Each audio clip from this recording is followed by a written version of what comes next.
Welcome back to Classic Firearms. I'm Brandon, and this is a Panzer M4 shotgun, specifically in Disruptive Gray. Now, if you're in the market for a budget M4 style shotgun that's actually also reliable as well, this may be what you need to put on your short list. So without further ado, how's this video gonna break down? First things first, we're gonna go over the tech specs. Then we're gonna go tip to butt and tell you everything you're getting with it. Then we're gonna verify some of those tech specs because it was kind of difficult to find certain things. For example, the weight, the length specifically, so if you need to put in your safe, how long does your safe need to be? And then trigger pull. Those are just things I could not find online for this particular one. So we're gonna do those measurements coming up. So without further ado, let's go ahead and dive right on in to the tech specs. First things first, you do have an 18.5-inch barrel up front and 2 Picatinny rails on either side of your fore end of the shotgun. Of course, this is chambered in 12 gauge with a 3-inch chamber, and your capacity on the shotgun is 5+1. And finally, with this particular model, you do get some chokes in the box. We'll get to those in just a minute, and a skeletonized stock. So let's go ahead and talk about tip to butt exactly what you're getting. So as I had mentioned, you do get a 18.5-inch barrel and that front sight post that is raised off the shotgun a little bit that matches up with the rear that is adjustable.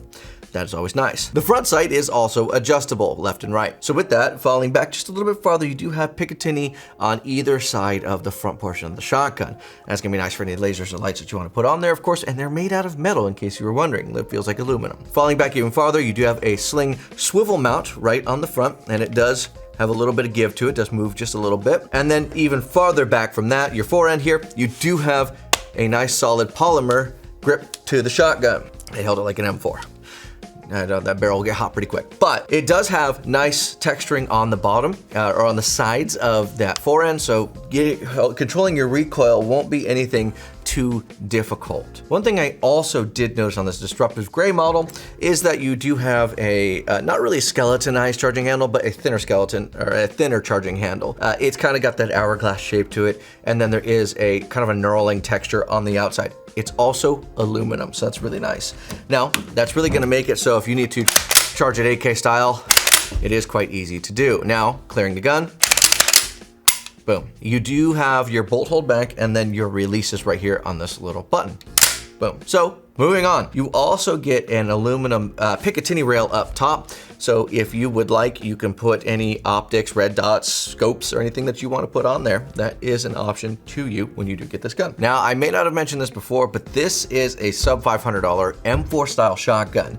So you get the reliability of that M4 style, as well as the price that you're gonna get with most Panzer shotguns. And the build quality is solid here. Pretty much everything I'm looking at is metal, with the exception of this handguard up front, and the grip is rubber. So I just kind of wanted to point that out at this point in the video, because I mean, overall, this thing feels super solid, which is a testament to the commitment that Panzer gives you with their M4 shotgun specifically. Now, down to your trigger guard, it is actually a polymer trigger guard as well, so I did miss that in that last statement. However, that trigger guard is a little bit wider around this bottom portion here, which is gonna be nice if you're wearing gloves out in the cold, whatever have you. You're gonna be able to get your finger in there pretty nicely. And then that trigger pull, showing you that the gun is clear. We do clear it before every video. You can see the trigger pull right here. Let me get that lined up for you. In 3, 2.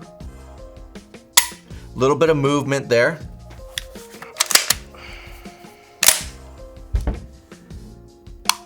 Little bit of movement on that kick out too. So that take up is one more time. Little bit, and then breaks. Not really a defining wall, but it's a 12 gauge shotgun. And then that reset is a little bit of movement, and then it kicks you right back out, and then bang, one more time. It is very crisp. You know when it's reset. So overall, it's a good trigger. Beyond that, you do have your safety, which is a cross bolt or crossbar safety right here. You have a triangle on one side, and then you have a circle on the other side, red for dead, of course. That's actually gonna be nice, especially if you may be someone who doesn't have a ton of experience with shotguns or just any guns in general. It'll help you identify which is safe. You can memorize it a little bit easier, and which is fire. So you don't get that moment where you're pulling up to the range trying to press your buddies. You go up and then you can't pull a trigger because you forgot to take it off safe. You do also have your rubberized grip that I was mentioning earlier. Now this is nice because it does have a lot of texturing on the sides of the grip, and then it is smooth on the back, but you do also have a bottom kind of finger stops. That way your hand doesn't slide off. 12 gauge got a bit of recoil to it, and that does one of those things that helps you keep a firm grip on it. Moving on back, you do have your stock area here, which this portion is skeletonized. So this is where it gets a little bit nice because you do have an adjustable cheek riser, which is nice because you don't get that with all shotguns.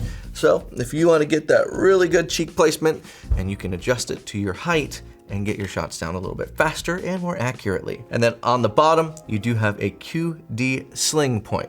So standard sling point up front, QD in the back. And then of course, you have that butt pad, which is rubber and it's very thick, so they do a nice job there. So moving on to the next portion of this video, let's talk about your chokes. Installed in it right away, you do have your 5 mark choke, so your widest choke in the shotgun, which is capable of shooting slugs, and your widest spread shot that you're gonna get. You then have a 3 and then a 1 mark choke as well. So right in the middle, that's not gonna allow slugs through it, unless if you got a small slug. So your 5 mark is your widest spread, you have a 3, which is kind of your medium spread, and then you have your 1, which is the smallest spread total. Now we've done a video on the main channel if you want to see how those actually work and a little bit better description of what those mean and do. However, you'll be able to shoot slugs right out of the box, which is nice and should be a little more reassuring to you as well.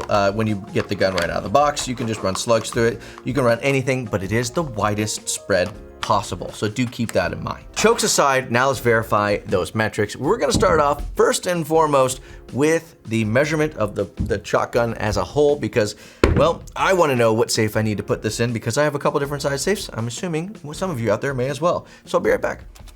Tape measure in hand. Let's go ahead and see how long this bad boy is. Start from the buttstock, and you'll be able to see it before I do, which I think is the most important thing here. So you're looking at right at 40 inches, literally from stock to tip here. So you need to have at least that much space in your safe.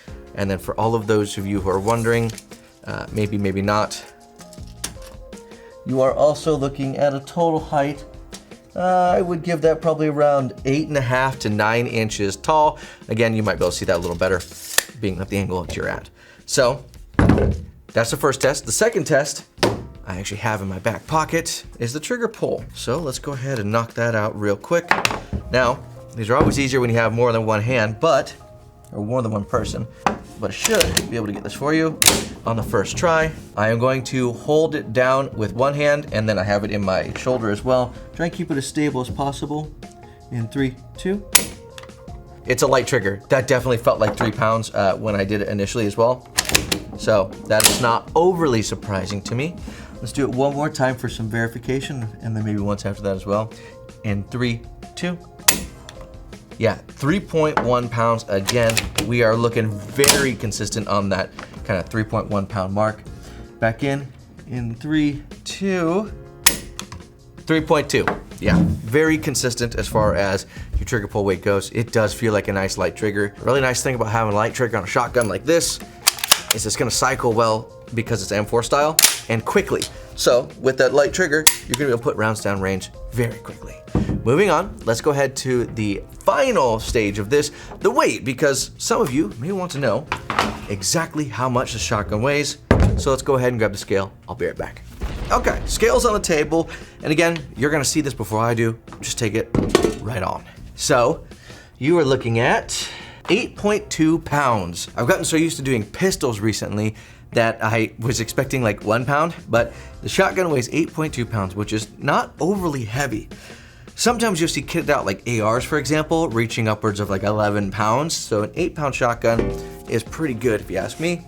So with that being said, if you have any experience with the Panzer M4 in any color, but specifically the Disruptive Gray, please leave a review down below. We would love to see your comments. That is all I have for you guys today. God bless, stay safe. It is time to end. Now, let's go shoot this thing.